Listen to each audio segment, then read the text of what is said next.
जय जगन्नाथ मु अम्लान नायक स्वागत करुच्ची मोर ये चैनल को आउ एबे जहाँ किसी बड़ लेटेस्ट अपडेट आसूची आम आईएमडी बा भारतीय पाणीपाग विज्ञान केन्द्र तरफ कि आम ओडिशा रे आज 7 ରୁ 9ଟି जिला मानकर प्रबल वर्षा सहित पवन ता सहित बिजुली घड़घड़ी वज्रपात और काल बैशाखीर संभावना अच्छी जो कि सबुठ बड़ कथा कि आईएमडी तरफ आम राज्य सरकार को एने अवगत कर कड़ा सतर्क रही परामर्श दी जाए जो कि एसआरसी स्पेशल रिलीफ कमिशनर ए सब जिलापाल सहित विस्तृत आलोचना करने सहित सतर्कतामूलक पदक्षेप नापी तो आज कौ 7 ରୁ 9ଟି जिला मानक प्रबल मात्रा में वर्षा पवन सहित काल बैशाखी और बिजुली घड़घड़ी वज्रपात संभावना अच्छी आउ बड़ कथा कि कौ समय हो पारे ए सब को जानापी निश्चित भिडियोटी को शेष पर्यंत देखूँ जो भाई मैंने जो सांग मैंने आज नुआ कर चैनल को आसी चैनल को सब्सक्राइब करके पाखे आसुवा घंटी दबाई ऑल कर दिंतु पर्टिकुलाली आपण जिला मानक आपण मान एरिया मानक आग को संभावना थिबा वर्षा बन्या बात्यार सबुठारु फास्ट आउ लेटेस्ट अपडेट आपण मानक पाखरे संगे संग पहुंची जिवो सेमिति भल पाइबा आपण मानकर जारी रखिबे भिडियोटी को समस्ते गोटे गोटे आपण समस्ते जानती डेरी न करी आरंभ करबा कोन एबे जहाँ किसी लेटेस्ट अपडेट आसूची आम आईएमडी बा भारतीय पाणीपाग विज्ञान केन्द्र तरफ कि आसंता 24 घंटा मध्य ताने आज रही आसंता काली ए पर्यंत मध्य आम ओडिशा रे पाखापाखि 7 ରୁ 9ଟି जिला मानक प्रबल वर्षा सहित बिजुली घड़घड़ी वज्रपात ता सहित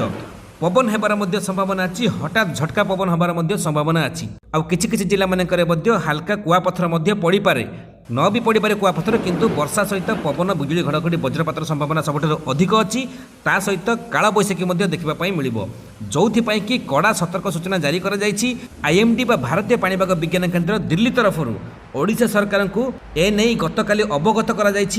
ओडिशा सरकार ए खबर पाइला परे एसआरसी बा स्पेशल रिलीफ कमिशनर ए सबु जिलार जिलापाल मानक सहित विस्तृत आलोचना करिसेंती परिस्थिति को नजर रखिया मध्य कहिसेंती ता छडा जेमिति ए सबु जिला मानकरे कोनोसी जनजीवन हानि न हुए किंबा अधिक क्षयक्षति न हुए सेति पई पूर्वर सतर्कतामूलक पदक्षेप नापी एसआरसी निर्देश देइछंती आउ आपण माने भी ए सब जिला गुडी रहुतले निहाती सतर्क सचेतन रुहंतु जानिकी रखंतु से सब जिला गुडी है झारसुगुड़ा सुंदरगढ़ केन्दुझर मयूरभंज बालेश्वर भद्रक अनुगुल ता छड़ा ए 7ଟି जिला मानक सबुठु अधिक प्रभाव पड़िबो वर्षा पवन हो किंबा बिजुली घड़घड़ी वज्रपात ता सहित काल बैशाखी सबुठारु अधिक प्रभाव पड़िबो ता छड़ा केन्द्रापड़ा संबलपुर मध्य सोलपुर मध्यम धरणर वर्षा हेबा सहित बिजुली घड़घड़ी वज्रपातर मध्य संभावना अछि देवगढ़ जिल्ला मध्य मे भी हेई पारे किंतु प्रथम जो 7ଟି जिला कहली से 7ଟି जिला मानक कड़ा सतर्क सूचना जारी कर जायछि सेति पई आपण माने निहाती सतर्क सचेतन रहंतु काल बैशाखी समय पदा को बाहरंतु नाही बिजुली घड़घड़ी वज्रपात समय पदा को बाहरंतु नाही फसल बाहर रखिथिले आपण माने ताकू निहाती प्रोटेक्शन दियंतु घोड़ेई रखंतु नहले फसल नष्ट हो पारे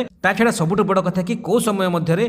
वर्षा पवन बिजुली घड़घड़ी सहित काल बैशाखी देखा मिल पारे जहाँ किसी आईएमडी रिपोर्ट को मुझे एनालिसिस करूली कि मे भी अपराह संध्या मध्य काल बैशाखी जनित वर्षा बिजुली घड़घड़ी वज्रपात सहित पवन हेबार संभावना ए समय अच्छी किसी जिला मानक आगुरी हो पारे किंतु अधिक चांसेस अच्छी उपरओली किंबा संध्या समय ए सब देखा मिल पारे से निहाती सतर्क सचेतन रुहंतु ता छड़ा वेदर फोरकास्ट डिपार्टमेंट तरफ आउ जहाँ किसी लेटेस्ट अपडेट आसिबो जदि आगो को आउ को जिला मानक वर्षा पवन बिजुली घड़घड़ी वज्रपात संभावना थाए यथेष्ट समय पूर्व निहाती मु अपलोड करदेबी आपन पाखे पहुंची जिवो आपन एरिया मानक वर्तमान पाणीपाग सूचना कौन अच्छी निहाती गोटे कमेंट लिखंतु वीडियो भल लगी समस्त पाखक शेयर करंतु समस्त सचेतन करने सहित वीडियो को छोटिया लाइक देवाई भूलेनि शेष जाए वीडियो को देखिए समस्त बहुत बहुत धन्यवाद जय जगन्नाथ वंदे मातरम।